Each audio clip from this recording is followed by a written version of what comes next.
Invisible boy 2। The invisible boy second generation नाम की ये इटालियन फिल्म 2018 में आई थी, जो एक एक्शन फैंटेसी फिल्म थी। इस फिल्म का टोटल ड्यूरेशन है 1 घंटा 40 मिनट और IMDb पर फिल्म को 5.1 की रेटिंग मिली है। फिल्म को गैब्रिएले सैल्वाटोर्स ने डायरेक्ट किया है और मेन लीड में है लुडोविको गिराडेलो, सेनिया रेपोर्ट और गैलेटिया बेलुगी। फिल्म की शुरुआत में नताशा नाम की एक लड़की दिखाई देती है और वह माइकल की वही बहन है जिसे उसकी माँ भाग 1 के अंत में खोज रही थी। यह लड़की एक कमरे में बंद है। तभी एक रहस्यमयी व्यक्ति कमरे में प्रवेश करता है। जैसे ही वह उसकी ओर बढ़ता है, फिर उसे आग लग जाती है। यह आग नताशा ही लगाती है क्योंकि उसके पास भी अपने परिवार की तरह विशेष शक्तियां थी। फिर नताशा भाग जाती है और कुछ लोग उनका पीछा करने लगते हैं और फिर नताशा एक जगह स्टैक हो जाती है। सभी लोग उसे पकड़ने वाले ही हैं, तभी वहाँ कुछ चीज दिखाई देती है जो सॉल होती है। यह सभी को मारते हुए नताशा को बचा लेती है और अब माइकल दिखाई देता है, जहाँ एक फ्लैशबैक दिखाया जाता है। उसमें माइकल की माँ उसे कॉल करती है, लेकिन वह उसे नजरअंदाज करते हुए ठीक से बात नहीं करता। उसकी माँ को उसका यह रवैया नापसंद होता है। उस समय वह कार चला रही होती है, इसलिए उसका ध्यान भटक जाता है और इस वजह से उसे एक घातक दुर्घटना का सामना करना पड़ता है और वे मर जाते हैं। अब इस घटना को 3 साल बीत चुके हैं। माइकल बड़ा हो गया है। वह अभी भी खुद को दोषी महसूस करता था कि उसकी माँ उसकी वजह से मर गई है। अब वो लड़की भी नजर आती है जो माइकल को पसंद करती थी। उसका नाम स्टेला है। भाग 1 में माइकल ने उसकी जान भी बचाई थी क्योंकि माइकल के पिता ने सभी की यादों को मिटा दिया था, इसीलिए किसी को कुछ भी याद नहीं होता है। लेकिन माइकल का दोस्त स्टेला से कहता है कि उसकी जान माइकल ने नहीं बल्कि उसकी जान उसने खुद बचाई है।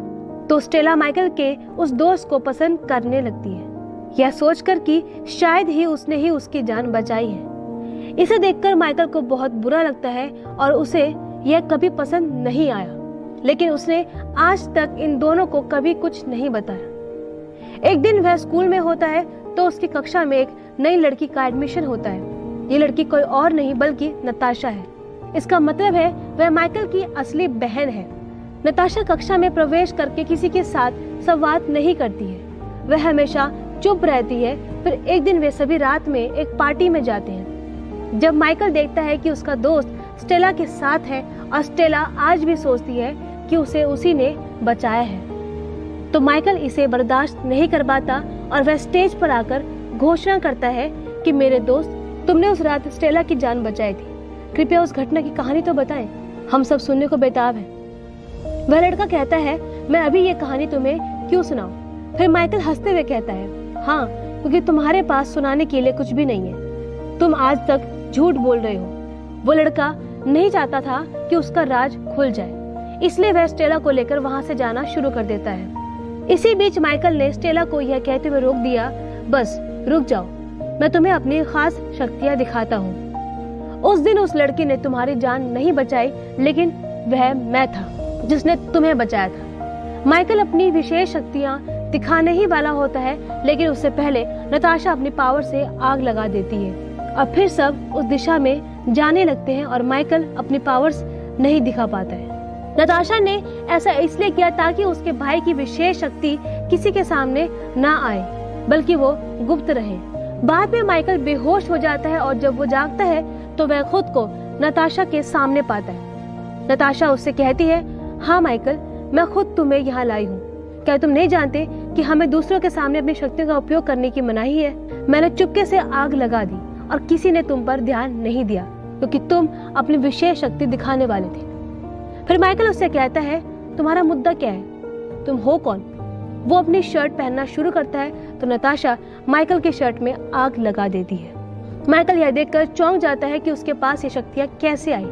फिर माइकल की माँ वहाँ आती है और उसे बताती है कि वह तुम्हारी वह खोई हुई बहन है। वह अपने बच्चों से कहती है, तुम्हारी शक्तियाँ हमसे तुम में आई है, और वह यह कहते हुए गायब हो जाती है। फिर एक डॉक्टर आता है और उनसे कहता है कि तुम्हें अपनी पावर्स का उपयोग ऐसे खुले में नहीं करना चाहिए, तुम जल्द ही ठीक हो जाओगे। और वह उसमें खून चढ़ाता है।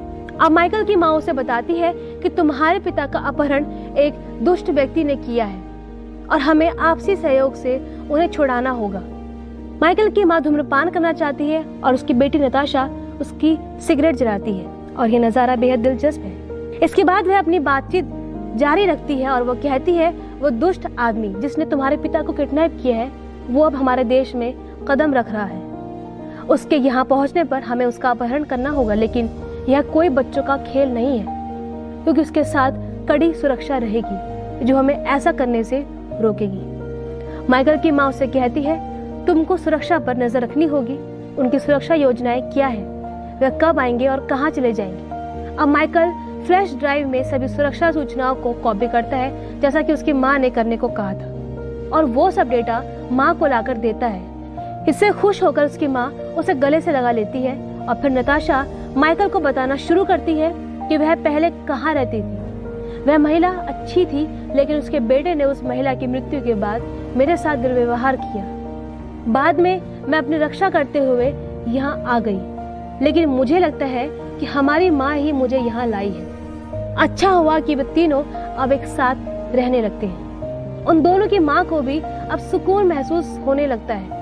वे एक साथ खाते हैं, आनंदित होते हैं और आराम करते हैं। अब बचपन के सब कमियां पूरी हो गई हैं। अब यहाँ माइकल की माँ का फ्लैशबैक आता है जब वह रूस में थी और अपहरण के बाद उसे कहीं ले जाया गया था। दरअसल यह वही स्थान था जहाँ वो दुष्ट आदमी कुछ विशेष शक्तियों वाले लोगों पर कुछ प्रयोग कर रहा था, यह देखने के लिए कि उनकी पावर्स बढ़ती है या नहीं। वो उन्हें बिजली के झटके देता है। लेकिन एक दिन माइकल की माँ समेत सभी बंदी वहां से भाग जाते हैं, लेकिन अपनी जान बचाते हुए भी वो दुष्ट आदमी भी हेलीकॉप्टर में सवार होकर वहां आ जाता है। नताशा और माइकल की माँ भी अपने बच्चों की तलाश में वहां आ जाती है और वह डॉक्टर भी उसके साथ था जो पहले वहां हुआ करता था।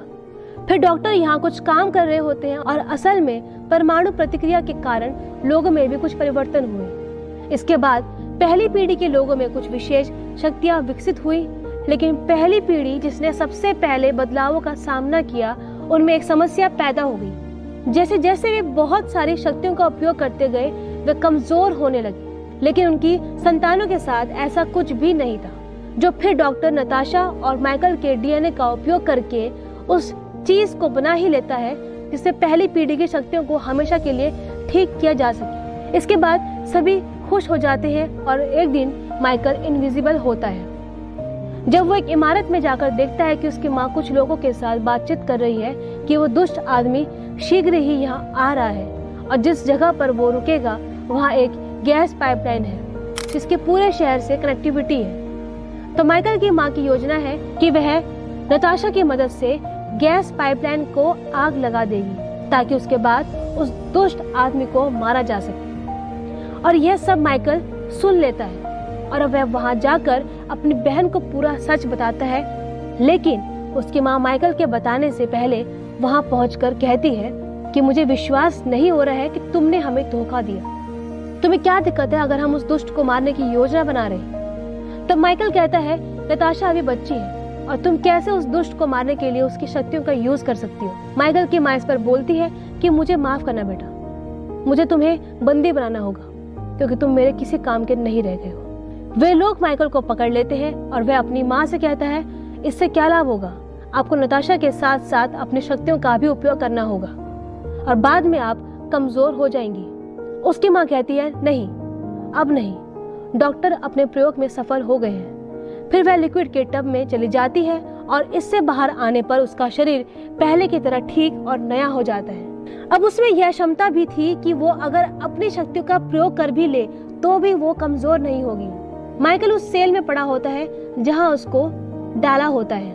कुछ वक्त बाद वो किसी की आवाज सुनता है और यह आवाज उनके पिता की है और उसके पिता उससे कहते हैं माइकल डरो मत, मैं तुम्हारा पिता हूँ। दरअसल तुम्हारी माँ ने भी मुझे यहाँ कैद करके रखा है क्योंकि मैंने भी उसके इरादों का पता लगा लिया था, लेकिन चिंता मत करो, हम जल्द ही यहाँ से आजाद हो जाएंगे।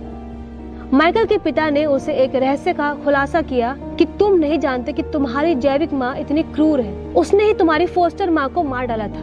कोई एक्सीडेंट उसे खाई में फेंक दिया था। माइकल यह सुनकर गुस्से में लाल हो जाता है और इसके बाद उस सेल की दीवार गिरने लगती है। माइकल और उसके पिता उस सेल से बाहर आते हैं। वे सीधे उस स्थान पर जाते हैं जहां माइकल की माँ और उसकी बीवी मौजूद है। माइकल यहाँ अदृश्य है, जबकि उसकी माँ और बहन उस प्लान पर काम कर रहे होते हैं कि वे जल्द ही गैस पाइपलाइन में आग लगा देंगे और जहां से यह पाइपलाइन गुजर रही है उस जगह में विस्फोट हो जाएगा। लेकिन माइकल के पिता इससे पहले आगे बढ़ते हैं और वह अपनी पत्नी से कहते हैं बस यह मत करो, लेकिन वह उसकी एक नहीं सुनती है और उसका एक साथी माइकल के पिता को उठाकर एक तरफ फेंक देता है। नतीजतन माइकल को गुस्सा आता है, वह उस आदमी को उठाकर फेंक देता है और तभी एक आदमी स्कूल वैन को नीचे लाता है और उसमें स्टेला भी है, वही लड़की जिसे माइकल पसंद करता है।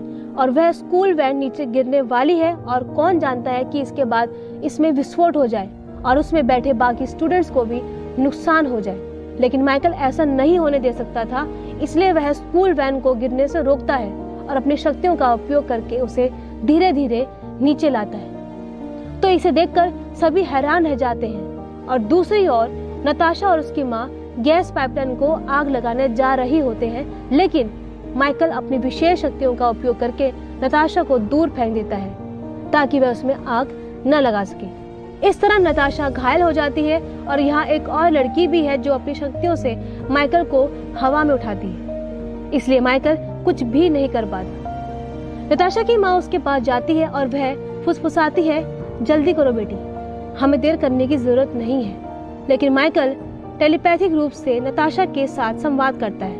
वह उसे कहता है हमारी माता बड़ी क्रूर है, वह वही है जिसने मेरी फोस्टर माँ को मार डाला। क्या आप जानते हैं कि वह यहाँ क्यों आई है?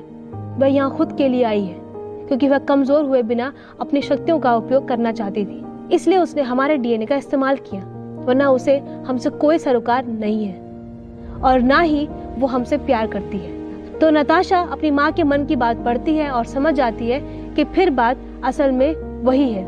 नताशा को इसका एहसास होते ही उसका दिल टूट जाता है और वह अपनी माँ के आदेश पर कार्य नहीं करती। नताशा अपनी माँ से कहती है कि तुम बस बदला लेना चाहती हो, तुम किसी से प्रेम नहीं कर सकती और तुमने पिता के साथ भी ऐसा ही किया। यह सुनकर उसकी माँ बहुत क्रोधित हो जाती है और वह खुद गायब हो जाती है। उनके बीच इनविजिबल होने के कारण वह लकड़ी के जलते हुए टुकड़े को उठाती है, फिर वह उस गैस पाइपलाइन को आग लगाने के लिए सीढ़ियों पर चढ़ने लगती है। फिर माइकल के पिता वहां पहुंचते हुए उसको रोकते हैं और इसी दौरान दोनों वहां से गिर जाते हैं। लेकिन नीचे पियर्सिंग पाइप है और माइकल के पिता ने अपनी पत्नी को पकड़ लिया है, लेकिन पियर्सिंग पाइप एक बार में दोनों के शरीर में घुस जाता है और फिर दोनों की एक साथ मौत हो जाती है। फिर हम देखते हैं कि अब स्टेला ने सब कुछ देख लिया था और वह माइकल पर भरोसा करने लगती है और जान जाती है कि यह सच है कि उसने ही उस दिन उसकी जान बचाई थी। तब वह उसे कहती है कि मैं उसके विषय में कभी किसी को नहीं बताऊंगी, चिंता मत करो। हम ये भी देखते हैं कि नताशा उदास है क्योंकि उसने कभी नहीं सोचा था कि उसके माता पिता उसके सामने मर सकते हैं। फिर माइकल वहां आकर उसे गले लगा लेता है और वह उससे कहता है जब तक तेरा भाई तेरे संग है तब तक तुझे चिंता करने की कोई आवश्यकता नहीं है। अंत में हम देखते हैं कि दोनों एक दूसरे को अच्छी तरह अपना लेते हैं और अब वो दोनों हर जगह साथ जाते हैं और साथ रहते हैं। इसी सीन पर फिल्म